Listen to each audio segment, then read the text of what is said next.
Assalamualaikum warahmatullahi wabarakatuh. Nama saya Ratna Zahara Mahajarifar. Di sini saya akan menjelaskan sedikit tentang cloning gen ARV3204 Mycobacterium tuberculosis ke Escherichia coli strain JM109 sebagai kandidat vaksin tuberkulosis. Apa itu vaksin? Vaksin adalah suatu zat yang apabila diberikan kepada tubuh kita akan merangsang timbulnya kekebalan terhadap suatu penyakit. Vaksin sifatnya spesifik, artinya pada vaksin tuberkulosis misalnya hanya melindungi kita dari tuberkulosis, karena vaksin akan merangsang antibodi pada tubuh kita yang memiliki kemampuan memori atau mengingat, sehingga pada paparan berikutnya kita tidak terjangkit penyakit tersebut dan vaksin memberikan perlindungan secara spesifik. Pada prinsipnya, vaksinasi diberikan pada individu yang sehat yang belum terinfeksi guna melindungi individu tersebut dari suatu penyakit. Siapakah penemu vaksin? Ia adalah Edward Jenner, seorang dokter berkebangsaan Inggris pada tahun 1796. Jenner melakukan upaya pemberian kekebalan yang sekarang kita kenal dengan vaksinasi atau imunisasi. Seiring berkembangnya ilmu kedokteran dan ilmu biologi, teknologi pembuatan vaksin telah berkembang dengan pesat, dan berbagai jenis vaksin untuk mencegah penyakit infeksi telah banyak digunakan, seperti vaksin pada penyakit campak, malaria, hepatitis B, tuberkulosis, dan masih banyak lainnya. Tuberkulosis adalah penyakit menular yang disebabkan oleh Mycobacterium tuberculosis.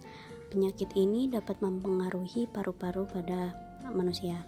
Bakteri ini dapat menyebar di udara ketika seorang penderita tuberkulosis mengeluarkan bakterinya, yaitu pada saat mereka batuk atau meludah di tempat umum. Tuberkulosis masih merupakan masalah kesehatan masyarakat dunia, terutama negara-negara berkembang, di mana Indonesia adalah salah satunya. Indonesia memiliki total kasus penderita tuberkulosis yang dilaporkan pada tahun 2016 adalah sebanyak 156.000 kasus. Pada tahun 2017, Kota Makassar menempati posisi pertama dengan tingkat penyakit tuberkulosis tertinggi sebanyak 3.916 kasus menurut Kementerian Kesehatan Republik Indonesia. Saat ini, satu-satunya vaksin terhadap tuberkulosis berasal dari Mycobacterium bovis atau vaksin Bacillus calmette-guerin yang telah dibuat sejak tahun 1920. Vaksin BCG gagal melindungi terhadap tuberkulosis paru pada orang dewasa dan tidak bertahan cukup lama untuk menghasilkan kekebalan jangka panjang yang memadai. Selama beberapa dekade terakhir, vaksin ini telah kehilangan kepekaan terhadap strain Mycobacterium tuberculosis baru yang resisten terhadap berbagai obat. Pencarian segera untuk vaksin yang andal dan efektif terhadap tuberkulosis diperlukan. Maka dibuatlah kandidat vaksin tuberkulosis dengan cloning Mycobacterium tuberculosis ke Escherichia coli. Mycobacterium tuberculosis adalah suatu bakteri patogen tahan asam yang berukuran sangat kecil. Pertama kali ditemukan oleh Robert Koch pada tahun 1882. Bakteri patogen ini memiliki dinding sel yang terdiri dari lapisan dalam dan lapisan luar yang mengelilingi membran sel. Mycobacterium tuberculosis memiliki lapisan lilin yang tidak biasa pada permukaan selnya karena adanya asam mikolat. Lapisan ini membuat sel tahan terhadap pewarnaan geram.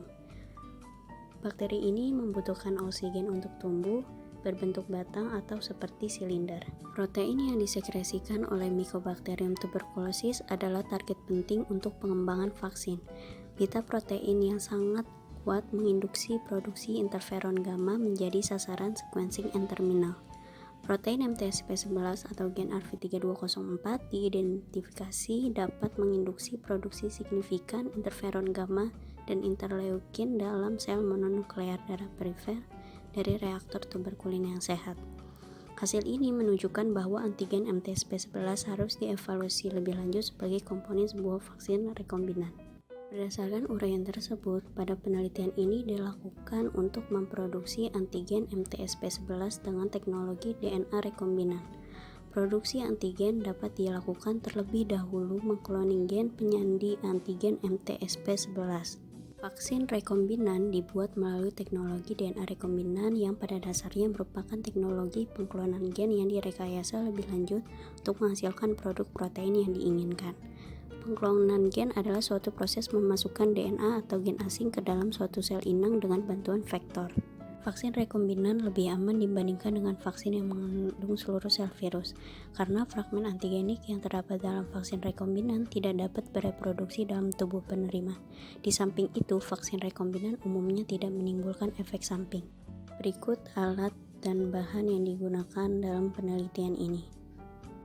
Data yang diperoleh berupa data kualitatif, sehingga analisis data dilakukan secara deskriptif berdasarkan hasil dari proses ligasi, transformasi pada sel kompeten bakteri, karakterisasi PCR koloni dengan jumlah pasangan basa 306 base pairs, dan karakterisasi plasmid rekombinan dengan jumlah pasangan basa 3321 base pairs. Metode yang dilakukan yaitu ada ligasi DNA. Ligasi merupakan proses memasukkan sekuens DNA berisi gen yang diinginkan ke dalam DNA genom yang nantinya akan menghasilkan produk akhir yang disebut dengan DNA rekombinan. Proses ligasi pada penelitian ini dilakukan dengan menggunakan enzim T4 DNA ligase. Fungsi dari enzim ini adalah untuk menyambungkan fragmen-fragmen DNA pendek menjadi DNA utuh. Hasil purifikasi produk PCR yang telah diperoleh kemudian digunakan sebagai DNA insert pada proses ligasi ke vektor cloning. Pada percobaan ligasi digunakan perbandingan insert dan vektor yaitu 5:1. Perbandingan insert yang lebih besar dibanding vektor bertujuan untuk memperbesar peluang gen target berikatan dengan vektor. Hasil proses ligasi akan digunakan pada proses transformasi bakteri sehingga dapat terlihat keberhasilan proses ligasi pada proses transformasi. Selanjutnya ada transformasi plasmid ke bakteri. Ada dua metode yang digunakan. Yang pertama itu ada head shock, yang kedua ada elektroforasi. Head shock itu diberikan pemanasan, lalu elektroforasi itu diberi kejutan listrik dengan kekuatan tinggi dan hanya sebentar. Jadi nantinya bakteri akan terbentuk semacam pori-pori atau lubang pada membran selnya. Pori-pori inilah yang akan membuat plasmid yang ada di luar masuk ke dalam bakteri, sehingga bakteri tersebut akan mengandung plasmid yang diinginkan. Kemudian pori-pori tersebut akan tertutup dengan sendirinya. Proses transformasi bakteri diawali dengan pembuatan sel kompeten.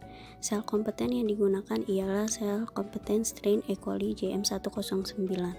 Mengapa E. coli menjadi pilihan utama? Karena pada sel inangnya, transformasi plasmid rekombinan dapat dilakukan. Selain itu, bakteri E. coli membutuhkan biaya media yang murah, cepat berkembang biak, serta teknologinya sudah berkembang luas.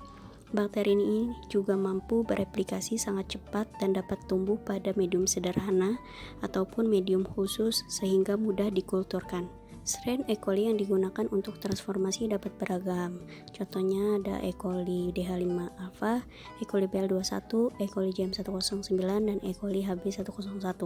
Namun pada penelitian ini menggunakan strain E. coli JM109. Strain E. coli JM109 merupakan sel kompeten dan salah satu jenis strain bakteri yang dapat digunakan sebagai sel inang untuk transformasi, cloning rutin, dan pemeliharaan plasmid. Strain ini tumbuh dengan baik dan diubah secara efisien dengan berbagai metode. Penelitian ini menggunakan metode head shock. Dari hasil transformasi dapat dilihat pada gambar, yaitu menggunakan metode blue white screening. Adanya 4 koloni putih dan 1 koloni biru. Kurangnya koloni yang terbentuk dikarenakan proses pengerjaan yang kurang steril sehingga menyebabkan media kontam dan dapat mematikan sel bakteri tersebut. Percobaan meligasi fragmen DNA berhasil dilakukan ditandai dengan terbentuknya koloni putih pada proses transformasi dan diartikan mengandung plasmid rekombinan. Bentuknya koloni putih menandakan bahwa sel bakteri mengandung DNA sisipan atau insert. Koloni putih E. coli menunjukkan DNA pengkode telah diligasi pada daerah multi-cloning site yang terdapat pada zenlak Z untuk mengkode subunit beta-galaktosidase, sehingga enzim tersebut tidak dapat mendegradasi substrat galaktosa yang tersedia. Jika koloni berwarna biru, artinya proses transformasi yang dilakukan tidak berhasil dikarenakan ukuran insert terlalu kecil sehingga tidak mampu membuat gen Z terinaktivasi atau posisi sisipan yang tidak tepat, dan insert yang diklon bersifat racun bagi sel bakteri. Selanjutnya, karakterisasi PCR. Koloni yang terbentuk pada medium Luria bertani menandakan bahwa koloni tersebut hanya mengandung vektor PGMT-EZ tanpa adanya insert. Sedangkan koloni putih yang terbentuk pada medium Luria bertani merupakan klon rekombinan PGMT-EZ dengan insert. Koloni transforman yang berhasil tumbuh selanjutnya dianalisa dengan menggunakan metode PCR koloni. PCR koloni dilakukan untuk mengetahui kebenaran DNA insert RV3204 pada sel transforman dari koloni putih. PCR berfungsi untuk mengamplifikasi atau memperbanyak fragmen DNA gen RV3204 dalam waktu yang cepat. Dari hasil elektroforesis seperti pada gambar terlihat bahwa hasil ligase terbentuk 3 pita pada gel. Koloni positif ditunjukkan dengan terbentuk pita berukuran 306 base pairs. Karakterisasi isolasi plasmid rekombinan dilakukan dengan mengisolasi koloni putih dengan kit Qiagen. Hasil elektroforesis seperti pada gambar menunjukkan adanya pita-pita DNA yang terbentuk. Pada gel terdapat pita yang berukuran 3321 base pairs, di mana ukuran yang terbentuk merupakan hasil ligase atau pelekatan antar vektor PGMT yang berukuran 3500 base pairs dengan DNA insert. Penelitian ini didapat kesimpulan yaitu hasil ligase dan transformasi ke sel E. coli diperoleh 4 koloni putih dan 1 koloni biru. Karakterisasi 13 koloni PCR sesuai dengan ukuran gen yaitu 306 base pairs dan karakterisasi isolasi plasmid rekombinan dengan ukuran 3321 base pairs. Cukup sekian, terima kasih. Wassalamualaikum warahmatullahi wabarakatuh.